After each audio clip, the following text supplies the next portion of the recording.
जय श्री महाकाल, जय बाबा साहेब। सुप्रभात। आप सभी का स्वागत है हमारे YouTube चैनल बाबा साहेब्स एरोमा थेरेपी में।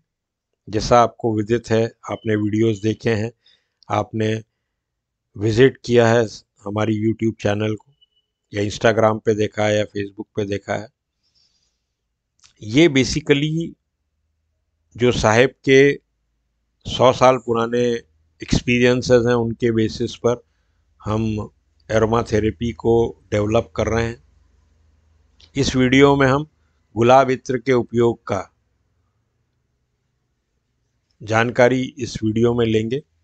एक चीज़ बहुत स्पष्ट है कि सबसे ज़्यादा अगर किसी इत्र की उपयोगिता है औषधि के रूप में, वो है गुलाब का इत्र। गुलाब के इत्र का वैज्ञानिक नाम रोज़ा दामसीन है। मुस्लिम परंपराओं में सुंदर गुलाब और संतों के बीच एक प्यारा रिश्ता रहा है। गुलाब को अलग अलग तरीके से इत्र के रूप में आसवन के द्वारा बनाया जाता है। गुलाब का इत्र सीधे दिल पर काम करता है। फिर से दोहराता हूँ, इस सेंटेंस को आप याद रखिएगा। गुलाब का इत्र सीधे दिल पर काम करता है। गुलाब की पंखुड़ियों की स्वास्थ्य कोलेस्ट्रॉल के स्तर को बनाए रखने में किया जाता है, और गुलाब जल का उपयोग सूजन और गले पर, आँखों पर जो सूजन होती है उनको दूर करने के लिए लोशन के रूप में उपयोग किया जाता है। इतिहास बताता है कि प्रसिद्ध मुगल महारानी नूरजहां जब सुबह स्नान के लिए गई थी और पानी पर तेलीय परत की सुगंध उन्हें प्राप्त हुई थी, तो उससे इतनी ज़्यादा प्रसन्न हुई थी कि उनने उस पर शोध कराया था, और उससे ही गुलाब जल और गुलाब इत्र का निजात हुआ था, जिसे रात भर छोड़ दिया गया था। वो जो स्नान के लिए उनको जो पानी तैयार किया था जिसपे तेली परत थी, वो रात भर रखा हुआ था ताकि जो पानी है वो ताज़ा रहे।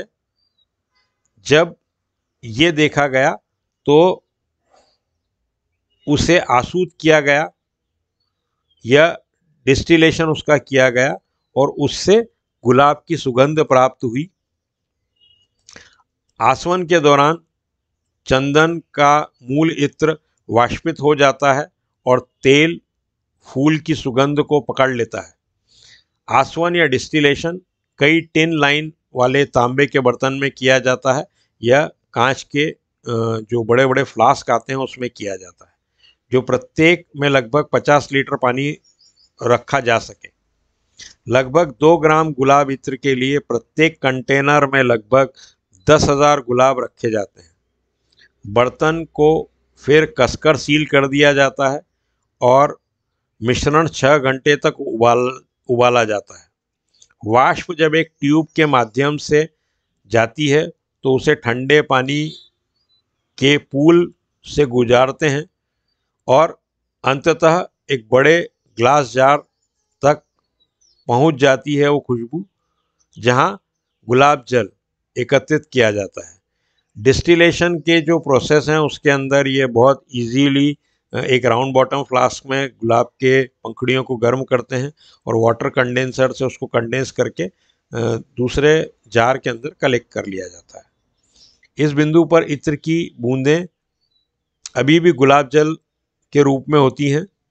इस प्रकार एक दूसरा आसवन किया जाता है जिससे तरल ठंडा किया जाता है और इत्र उससे प्राप्त किया जाता है। इसकी किस्मों में फारसी गुलाब, कश्मीरी गुलाब, सूडानी ब्लैक रोज और बल्गेरियाई गुलाब इत्र सबसे अच्छे हैं। अधिकांश गुलाब के तेल का उत्पादन दमिश्क, मोरक्को, ईरान और तुर्की में किया जाता है। भारत, ईरान, सीरिया और तुर्की को रोज़ इत्र लंबे समय से प्रसिद्ध है। बुल्गारिया में रोज़ वैली कजानलक शहर के पास दुनिया में गुलाब के इत्र के महत्वपूर्ण उत्पादकों में से एक है। गुलाब इत्र के जो औषधिक उपयोग हैं उनके बारे में अगर हम चर्चा करें तो शारीरिक, भावनात्मक और आध्यात्मिक क्षेत्र पर उत्तेजक के रूप में इसका उपयोग किया जाता है। जिगर को साफ करने या शुद्ध करने में उपयोग किया जाता है गुलाब के इत्र का, या कुछ केस में गुलाब जल का भी उपयोग किया जाता है। यह अपने सुखदायक प्रभाव के कारण अवसाद को ठीक करने के लिए जाना जाता है। जो भी अवसाद होते हैं शरीर के अंदर, उनको ठीक करने के लिए उपयोग में लाया जाता है। दूध के साथ गुलाब इत्र दिल की ऊर्जा को बढ़ावा देता है और धड़कन को नियंत्रित करता है। यह अवसाद, कठोरता, तंत्रिका तनाव को कम करने में मददगार होता है। सर दर्द को भी बहुत अच्छे से गुलाब का इत्र हटाता है। सदमे से राहत देता है। रक्त का खराब परिसरण जो होता है उसको भी ये ठीक करता है। मतली जो होती है उसमें भी, मतलब जो उल्टी आती है उसमें भी ये काफ़ी उपयुक्त होता है। और इसीलिए कहा जाता है कि जो जिन लोगों को मतली आती है उन्हें गुलाब के इत्र की एक शीशी अपने पास रखना चाहिए।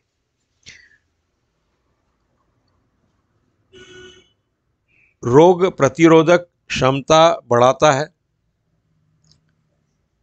उनकी सफाई कार्यवाही के माध्यम से संक्रमण के विकार को रोकने में मदद रहता है। जो भी संक्रमण रहते हैं या जो इन्फेक्शन रहते हैं उनको साफ करने में गुलाब जल या गुलाब के इत्र की महत्वपूर्ण भूमिका है। बहती हुई नाक और अवरुद्ध ब्रोंकियल ट्यूब में ये बहुत ज़्यादा सार्थक सिद्ध हुआ है। तंत्रिका तंत्र का प्रभाव बहाल करता है, थकान दूर करता है। तो अगर बहुत ज़्यादा थकान आपको हो रही है तो आप केवल सिर पे गुलाब का इत्र लगा लीजिए, कान के पीछे गुलाब का इत्र लगा लीजिए, आपको बहुत शांति मिलेगी। चिड़चिड़ापन भी कम होता है गुलाब के इत्र का उपयोग करने से। ताजगी और खुशी की भावना प्रदान करता है गुलाब का इत्र।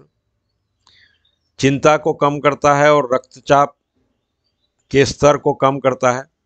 मासिक धर्म में दर्द में राहत देता है महिलाओं को, या ये कह सकते हैं मासिक धर्म में दर्द से राहत में महिला की मदद करता है गुलाब का इत्र। मानसिक शक्ति को बढ़ावा देने में एंटी डिप्रेसेंट, शांति और उत्साह का आह्वान करता है। माइक्रोबायल संक्रमण, मतलब माइक्रोबायोलॉजिकल इन्फेक्शन जो होता है, जहरीली सामग्री के अंतर्गत अपच और निर्जलीकरण के कारण होने वाली सूजन को भी कम करता है गुलाब का इत्र। एंटीसेप्टिक घावों पे भी गुलाब का इत्र उपयोग में लाया जाता है। श्वसन प्रणाली और हाथों में ऐंठन से राहत देने के लिए भी गुलाब के इत्र का उपयोग किया जाता है। कामेच्छा को बढ़ावा देता है गुलाब का इत्र। मसूड़ों और बालों की जड़ों को मजबूत करता है। इसीलिए हम जो नारियल का तेल है उसमें गुलाब का इत्र डालकर उपयोग में लाते हैं। बृहदान्त, पेट, आंत, सर दर्द, थकान दूर करने में उपयोग में लाया जाता है गुलाब का इत्र।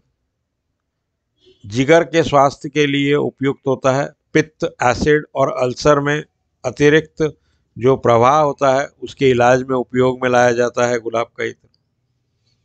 एक सुगंध गंध के साथ एक प्रभावी रोचकता प्रदान करता है जो प्रतिकूल होती है और दुष्प्रभावों को कम करने में हमारे लिए मददगार होती है।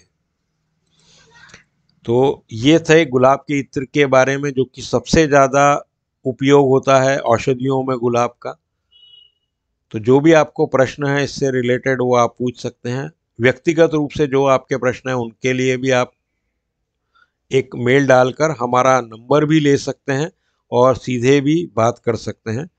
तो बहुत बहुत धन्यवाद आपका, जो आपने शांति से इस वीडियो को सुना, और दूसरों के साथ भी इसको शेयर कीजिए जिससे लोगों को जानकारी प्राप्त हो सके और इस सुगंध चिकित्सा का उपयोग वे कर स्वस्थ रह सकें।